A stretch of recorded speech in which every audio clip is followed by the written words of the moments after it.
Hello there. What's going on, everyone? I am using the official X-Wing Squad Builder app today, and we're going to put together a list kind of using the new Mining Guild tie.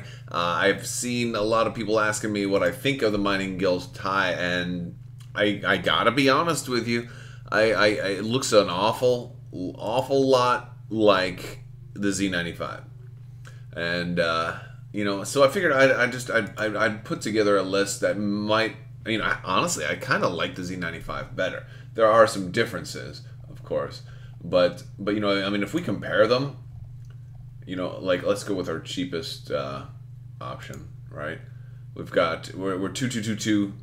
The dials are a little different, and this official builder still doesn't give you the dial, which is kind of unfortunate. But the Z95 can do the one forward, which I like that a lot better. And the Mining Guild tie has the hard one turns. The Z95 has better K-turn options, whereas the Mining Guild Sentry doesn't. So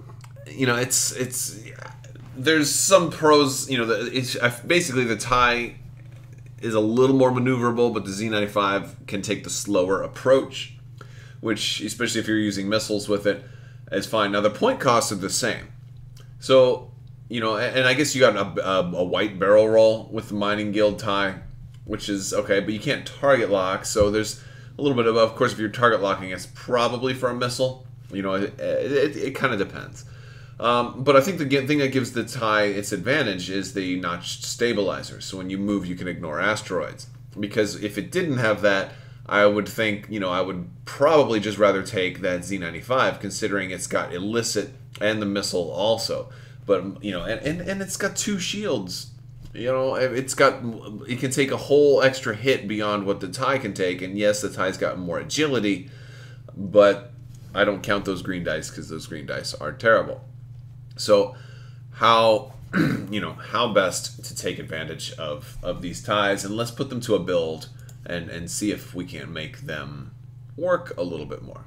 So I figured when you move, you ignore asteroids. And so I'm like, well, maybe I can, come up with something that's going to synergize with asteroids a little more. I will admit, one of my first thoughts was maybe using some of these Jakku gun runners to go ahead and use their tractor token. I mean, it kind of is synergizing a little bit, but at the same time, I'm moving through asteroids, and this is putting other people onto asteroids. And while those seem to make sense, I don't know if it's those two seem like they're one or the other. Like either I'm having a U near the asteroid, or I'm going to be near the asteroid. So I ended up shying away from that, and I kind of wanted to go ahead and do something else with the new YT-1300, Lando's Falcon. And, I really like Lando as a pilot, but this time I figured I would do Han Solo as a pilot.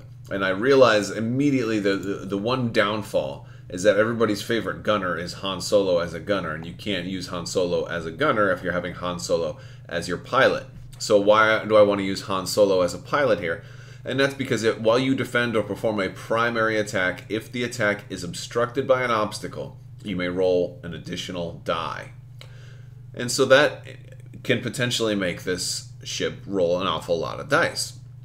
And so now I'm a little bit more incentivized, to have my asteroids, and of course I'll be bringing 3 asteroids, not debris, in the middle of the battlefield. And I figure there's some other things I can do to synergize with that. So for Han Solo, the obvious talent is going to be Trick Shot.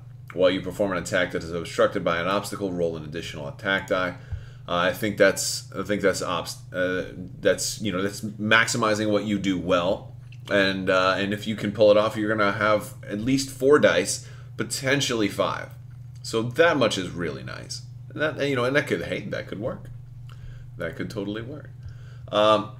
So we have that much. We've also got. I have some other things that I kind of wanted to do. We've got some crew, and This one is a tough one because at first I was looking at where is she? Where is she? We're gonna find her. I was looking at from the movie Kira. You ignore obstacles that you are locking, and I'm like, oh well, that's nice. Wait a second. Wait a second. No, I don't want to ignore the obstacle because that sounds like that would negate all the things that I have going for me. So she seems incompatible. But I do think Tobias Beckett would be really nice here. And so I like Tobias Beckett because he is going to give us... are you going to show me? There we go. There we go. So after placing forces, you can choose an obstacle in the play area. If you do, place it anywhere in the play area beyond range 2 of any board edge or ship, and beyond range 1 of all other obstacles. So basically, if your opponent sees that you have an obstacle-based list going, they're going to try to block things a little bit, and this just gives you a little extra control of of where you're placing the obstacles. Additionally, I think a real fun one with this would be Boba Fett. You can place yourself at range 0 of an obstacle and beyond range 3 of any enemy ship. So we can start out at the right angle, so maybe our approach will be, we can maybe guarantee that we're going to be hidden by an obstacle, and so if we set them up right, and I think this type of build would really require a little bit of practicing and planning, and some of the best builds do, so this way you can make sure you have things set up at just the right way to where you can do that, that 2 forward, and it puts you just obscured behind the other obstacle at range 1 of where they may be, etc.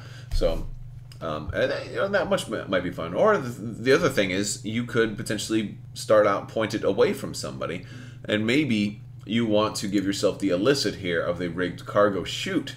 Again, we're going with obstacles, so we're going to have even more. Now, the cargo chute doesn't count as an asteroid. I believe it counts as a debris cloud. So it's not going to directly synergize with the Mining Guild Sentry, but it does clog up the battlefield a little bit more. So it could still add some synergy, because when you have more and more obstacles on the battlefield, they become harder to ignore. And then your ability of being able to ignore asteroids makes you that much more valuable on the battlefield. That's kind of what I'm thinking.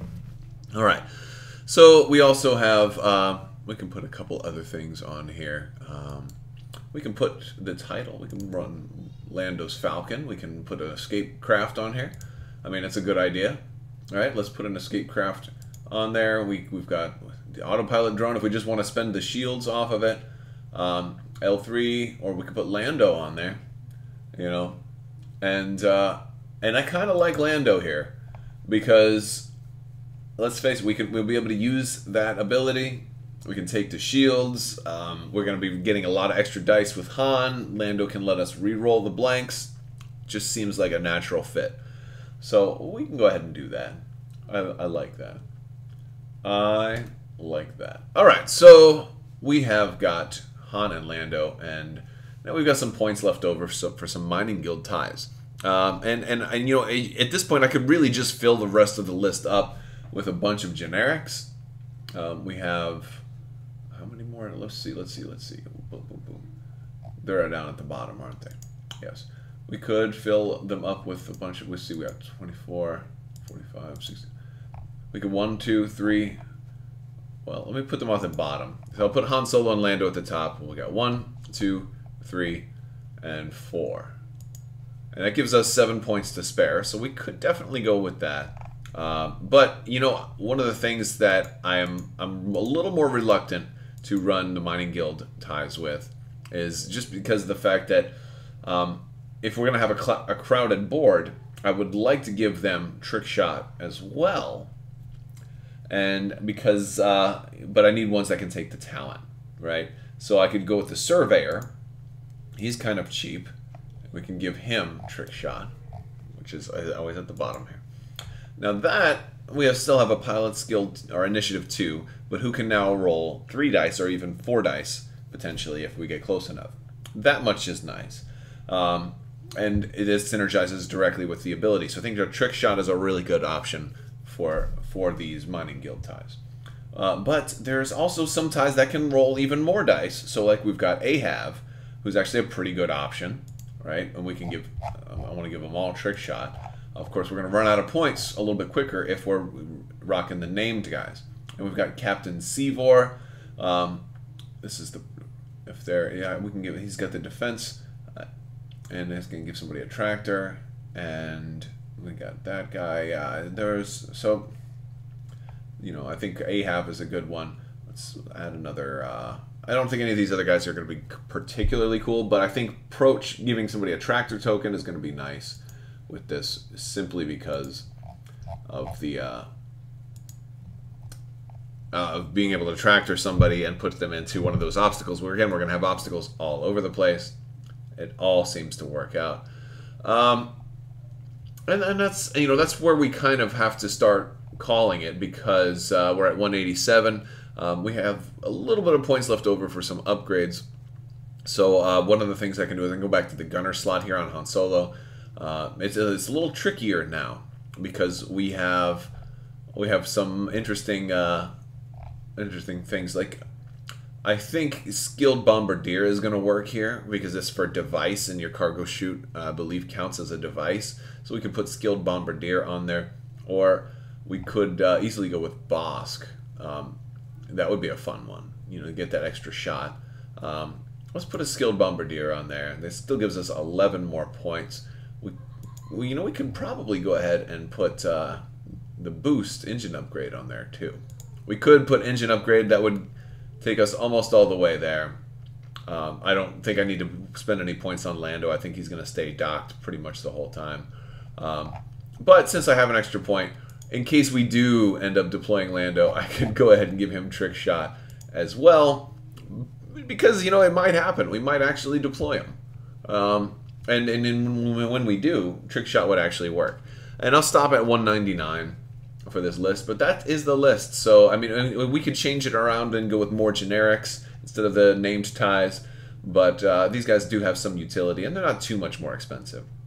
But the cool thing is we got trick shot on everybody. We're going to definitely litter the battlefield with a lot of obstacles. We'll have some control over where they go with Tobias Beckett, and we have some more control over where they go with the rigged cargo chute and the skilled bombardier, giving me some more flexibility on where I put them. And that is the build. So let me know what you guys think. If you like this video, go ahead and give it a thumbs up. Let me know what you think down in the comments below. And don't forget to click that subscribe button and click that bell for notifications so you don't miss out when new content gets uploaded. I will be probably announcing the next giveaway here very soon. So definitely stay tuned for that. I want to thank you guys so much for watching. And as always, have a great day.